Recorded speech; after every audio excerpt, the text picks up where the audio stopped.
Hello everybody, Ben Rogers here, the Raptors Digest, breaking down the true problem with the Toronto Raptors, the real thing that's kicking us all over the place, and what has inspired me to make this video, specifically a lot of people's reactions to the Toronto Raptors games as of late, right? What people are saying in the comments in our chats, and we love the feedback, we love what people are saying, but not only in our chats, Raptors Reddit, Raptors Twitter, everywhere you see people giving their opinions on Toronto Raptors stuff, and I get it.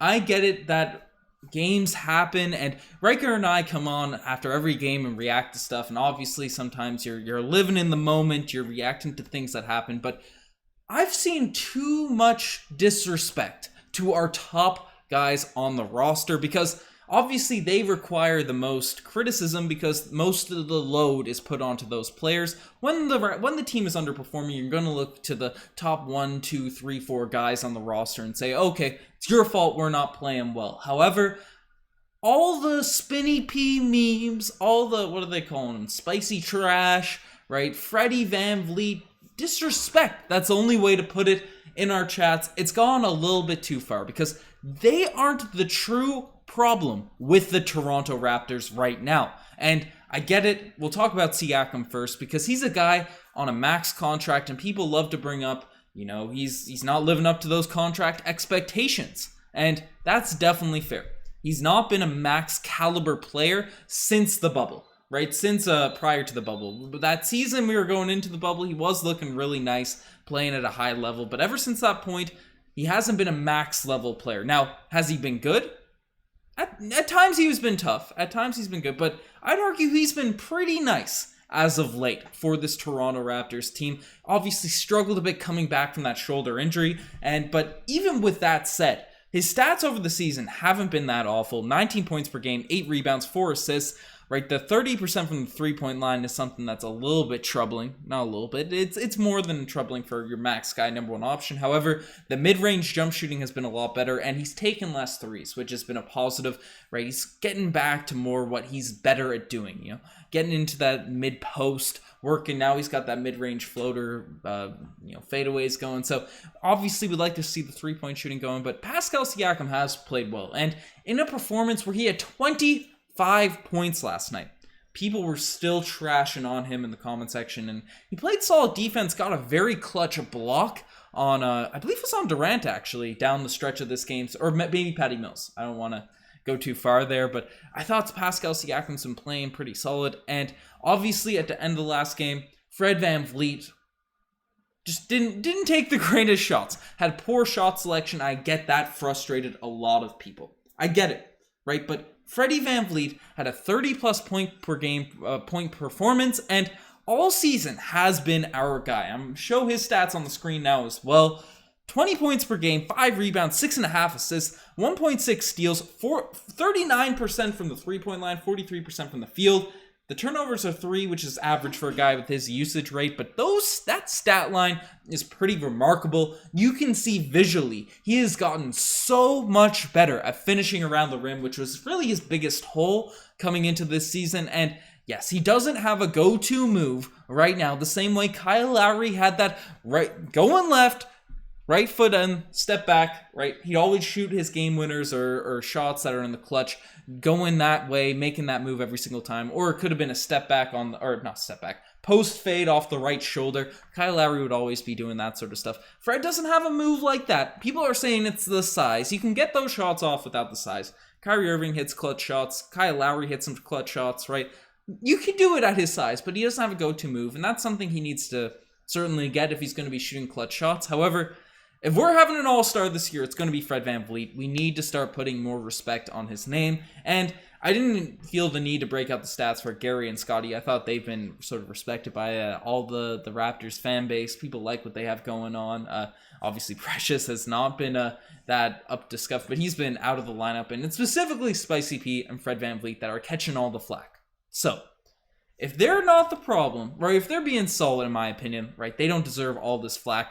Why are the Toronto Raptors struggling or losing some games that they should win? Now, the Toronto Raptors, I'd argue, have been good as of late. They've unfortunately dropped 2 games, one against the Brooklyn Nets, who still have Kevin Durant and Patty Mills, who are 2 great quality players, and Blake Griffin, who had himself a serious night in that one, right? not a horrible loss, not something you're going to say, oh my god, we lost to some team that's complete trash, but that paired alongside the Oklahoma City game has frustrated a lot of people in the midst of the team looking pretty nice. We beat the Knicks, we beat the Bucks, we beat a few solid teams coming into this one. So, over recent weeks, so I think there are, the Raptors are looking up, and that's something I made in the video yesterday.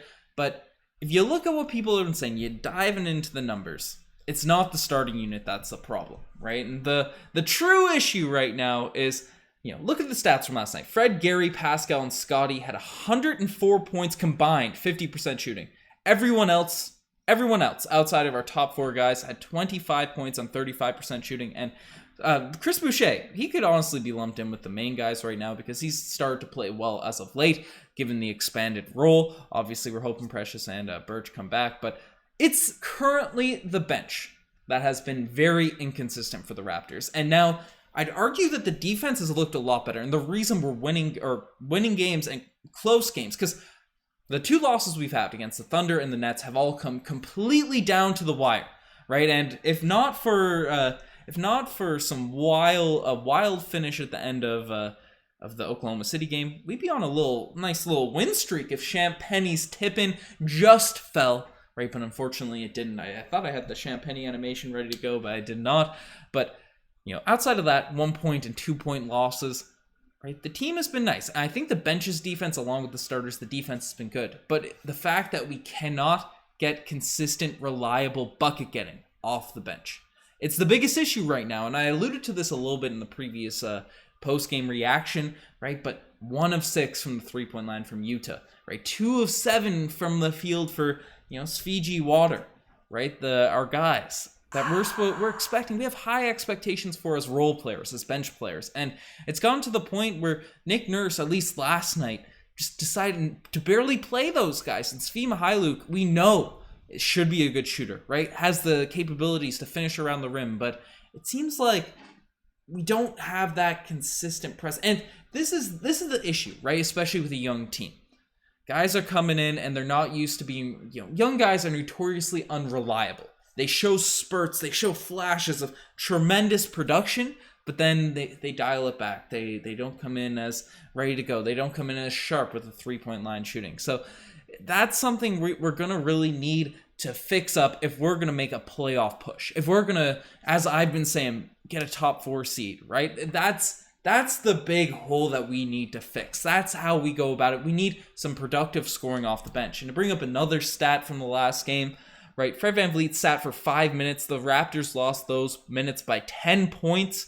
Siakam sat for 9 minutes, and the Raptors lost those by 15. So it's easy to be frustrated with the starters, and we really need to be talking more about the bench. And the numbers show it, right? The numbers show it that our top guys, our main core group of guys, have been getting W's, have been working. The chemistry's been there, right? Fred, Siakam, Scotty Barnes is taking this game to another level. Gary Trent Jr. is doing his thing, right? It's the other parts of our game, the other areas getting things going. So what can we do? What can we expect? The first thing the Toronto Raptors can do is pray to the injury gods that people come back healthy, right? That's a massive thing for the Toronto Raptors right now. OG Anunoby's out, right?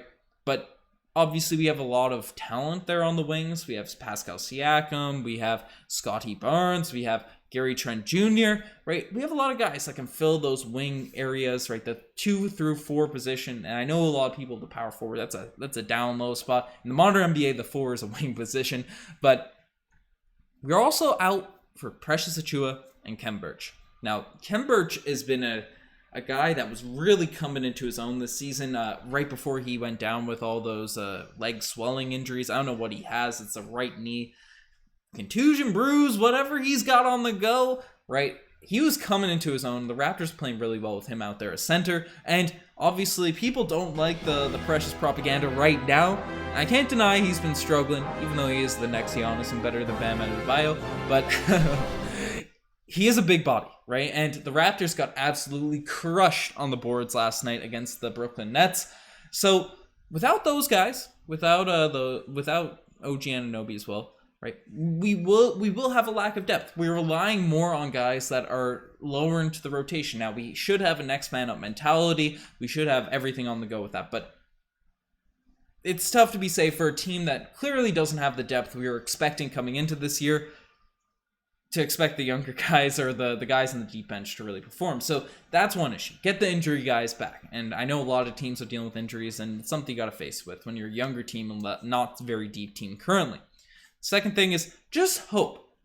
Run some plays, run some actions to get specifically a Svi Mykhailiuk or Yuta Watanabe going a little bit earlier in games, because Svi is a guy that's not like Matt Thomas. He's not like not like Matt Thomas in the sense where he can only shoot. He can only shoot threes. He's only a splasher, a three spacer, and all that sort of stuff.